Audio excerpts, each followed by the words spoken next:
So this day starts in at the Tennessee Welcome Center. I don't know if it's the East Welcome Center. I didn't look that close. Anyway, it's a rest stop. Woke up, it's 28 degrees, so it's below freezing. So this is really the first time this car has been in temperatures quite this cold, I think. Anyway, I knew going up that this was going to be a cold trip. So 28 degrees outside. And I use 11% in camp mode. Okay guys, had a nice night at the rest stop. Got 5 hours of sleep, whatever. So now I'm in Cookeville at a mall, charging up. So let's go. Okay, so I wanted to give you a couple updates from that Cookeville stop. It's first stop of the day, starting out with 28 degrees. And I started out at 5:10 a.m., so the sun wouldn't come up for a while, so it was cold. As it turns out, Cookeville is just 20 miles from that Welcome Center, so I only got 20 miles of driving to warm up the car, which apparently was not enough. I don't know if I had quite enough range to make the next stop. I guess I wasn't thinking about it. Normally, I wouldn't worry about this, right? Temperatures in the 60s, 70s, and on up, the car would be warm enough to charge. So anyway, I got to Cookeville. The charging was slow. And it makes sense. I mean, the car was cold. It didn't have the blue snowflake on it, so it wasn't that cold, but it was too cold to charge appropriately. On top of that, in Tennessee, they charge you by the minute as opposed to by the kilowatt. So slow charging means you're paying more. Now, in the heat, charging by the minute, or expense by the minute, that's great. But when you're charging slow in the cold, you're just racking up, you're just paying them money. So anyway, so that was pretty frustrating, and so I got on the Tesla map and searched for the next charging stop possible, and found Crossville, I think it is. So as soon as I had enough range, I unplugged and moved on. Now, this is my first experience in the cold weather, really cold weather. Okay, it's not really cold, but it's freezing weather. You can't 28 degrees is freezing. So no argument there. Or 28 Fahrenheit, I should say. Anyway, just wanted to throw in that note saying, yes, this charging stop didn't go as anywhere near as smoothly as like my trip to San Diego or any other trip. The last trip I did where I camped in the car was to San Diego, though. That was what, October, September? I think it was September. So while it may have been a little bit cooler, it was nowhere near as cold as this was. Anyway, so lessons are being learned, and this trip was an experiment of to some sorts. So, I mean, at least for me. Other people have experience with this, and they know what's going to happen. To me, this is a whole new territory. And yet, with the Tesla supercharger network, I felt like even if it was cold and I lost 20%, no big deal. We'll see how it goes. Okay, guys, welcome to Crossville, Tennessee. The previous stop was more of a precautionary one, just to make sure I had energy. This one is the real stop I'm doing to make it to Bristol, Tennessee, I think it is. Anyway, I'm at 34%. Let's see, I've covered 996 miles. 312 kilowatt hours have been used. And I'm down to 313 watt hours per mile. Is that right? I'm down to it? Yeah, but look at that. I'm shooting back up to 333. So I'm having a I'm having a hard time not going with the flow of traffic. So I'm trying real hard to stay at the speed limit is 70. I'm trying real hard to stay at 70 and let the cars just pass me. You know, sometimes it's difficult. Anyway, it's where we are. And so, you know, even with 330, that's still 3 miles per kilowatt. You know, I like to say on other cars for, you know, how inefficient you all are, that's all you get. But whatever, it's okay. I'm still doing great, and when I'm at home, I'm pushing close to 4 miles per kilowatt, which is much better. Anyway, it's all right. It's all good, man.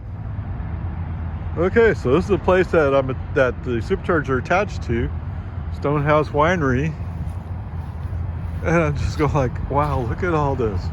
So I guess that's the winery. Over here we have the Brambleberry Bakery Gifts. And over here we have the Briar Cat Patch with Jamaican bread. Interesting. Okay, as I'm sitting here, I just noticed this, or I went back and checked. I noticed this message: battery temperature is low. Charging rate limited by low battery temperature. That's interesting, seeing as a precondition coming over here. But whatever. I mean, it's they say it's 27 degrees here. Or the car says 27 degrees, so that is pretty cold from a Texas perspective, although I'm in eastern Tennessee. Anyway, just thought I'd share that. All right, guys, welcome to Buc-ee's. Yeah, I'm in Tennessee, Crossville, Tennessee.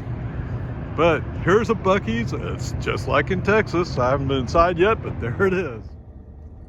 Welcome to Bristol, Tennessee.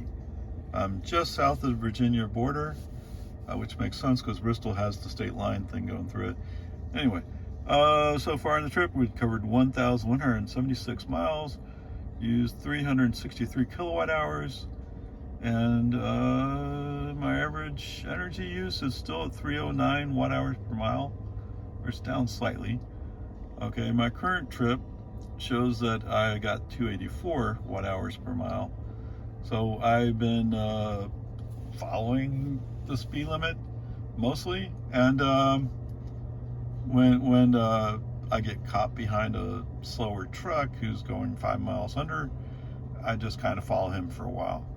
That would just trying to save some energy. I had the thing where my percentage of arrival is dropping a little bit as I go along.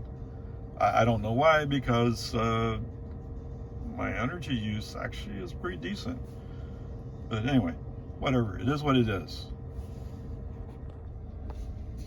Okay, guys, well, welcome to Staunton. It's another Sheets. We've covered 1,407 miles so far, 426 kilowatts used, and look, we're down to 303 average watt hours per mile. So the last stint, I'm down to 284 watt hours per mile, so I'm kind of bringing it down piece by piece. Anyway, things are going great so far. Hey guys, it's the end of the day. Today's Tuesday. So far I've traveled 1,512 miles on this trip, used 452 kilowatt hours. But the good news is I am down to 299 watt hours per mile average. So it's been going a little bit more slowly. So the thing is, on 81, and some on 40, but more 81, the semis are just, I call it drag racing. They're not drag racing, but it's like, oh, look, I can jump in here and I can pass this other guy. And then as soon as we're going uphill, he suddenly can't pull any harder. And cars have already gotten all around him, so he has no choice but to finish his pass. And in the meantime, everybody's just sitting around waiting for him to go. Anyway, whatever. I mean, it is what it is. So anyway, let's see. Camp mode used 5% last night, and I have 43%. The next supercharger is Martinsburg, which is, I think, about 11 miles away. So I'll be sleeping here, and then in the morning I'll be over to Martinsburg and then on to Gettysburg, which is only about an hour and a half away. So that part's all working well. So let's wrap up this day, shall we? So we covered 577 miles, The driving time was 11 hours 50 minutes. I stopped to charge 5 times for today. Charging time at the charging stops was 2 hours 2 minutes. Now I say at the charging stops because I seem to recall at least one of these was hard to get to, maybe 2 of them. So there was some driving around.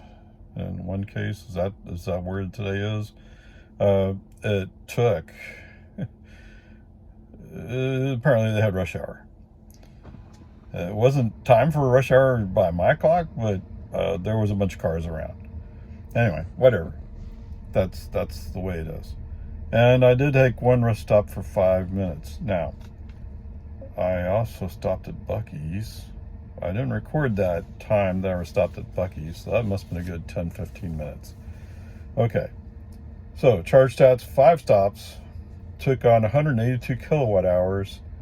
Total cost was $62.68. Compared to what my Jetta would have cost, assuming $4 a gallon of diesel, that would have been $57.70. So I'm actually more expensive than it would have been driving a diesel. I'm not quite sure how that happened, but it was one of those days. So, like I said in previous videos, today was kind of a cold day, or it was below freezing. So, Cooksville was the car hadn't had time to warm up some. Crossville was a little bit better. Bristol, I think, was kind of okay. And Staunton seemed like it was okay too. What am I missing here? Salem. So Salem, I don't know, whatever. It's just the way it worked out. So the other thing was, so a lot of today's drive was an I-81. And I hit a semi-truck traffic jam, so to speak. I don't know what's happening. I know one place there was construction on some bridge, so we're down to one lane. But it just seemed like, and you know, semi-drivers, this is what they do, is they're going like 1 mile an hour faster than the guy they're passing. And so they're going to be sitting there for a long time passing. And so the truck drivers behind them are also getting impatient. Everybody's stacked up. And I don't know, whatever. Fortunately, maybe some are going to Washington, D.C. or something like that. And they were getting to the point where it started to thin out after a while. But there was a long period of time where we were just poking along. Relatively speaking, anyway. I mean, on a highway that supports 70 miles per hour speed limit, when you go along 50, it feels like you're poking along. But, you know, it's just the way it is. It was getting to the point where I was going like, I don't want to be on I-81 anymore. The other thing noted was Virginia, like Tennessee, at least on the I-81 area, the charge was by the minute at the chargers, the superchargers. The expense was by the minute as opposed to by kilowatt. So it feels like that kind of ran the bill up a little bit, making excuses for why I spent more money. But you combine that with the cold weather, so I'm using more energy just keeping the car warm. So it all added up. But like I've said before, the good news is maybe I'd use more energy. True enough. I mean,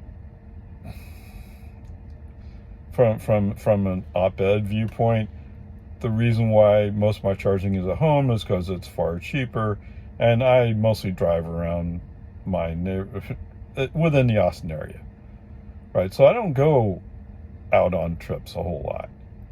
That's true. Which means when I want to fill up, I just plug in at home and I'm paying 11 cents per kilowatt, which far exceeds what I could do with the Jetta and diesel. No, I don't know, whatever. Everybody has their own different opinion how this all works out. I will admit that I spent more money on energy on this trip, but this trip was an experimentation. Given the choice between going up to see my daughter in the summer or going to see her in the winter, I think I'd rather pick the summer.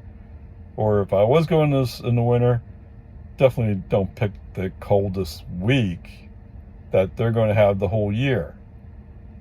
No, the good news was there was no flying snow. I mean, a couple of times I saw what looked like snowflakes, and in some places there were definitely snow that had been plowed up, but wasn't in the way anyway.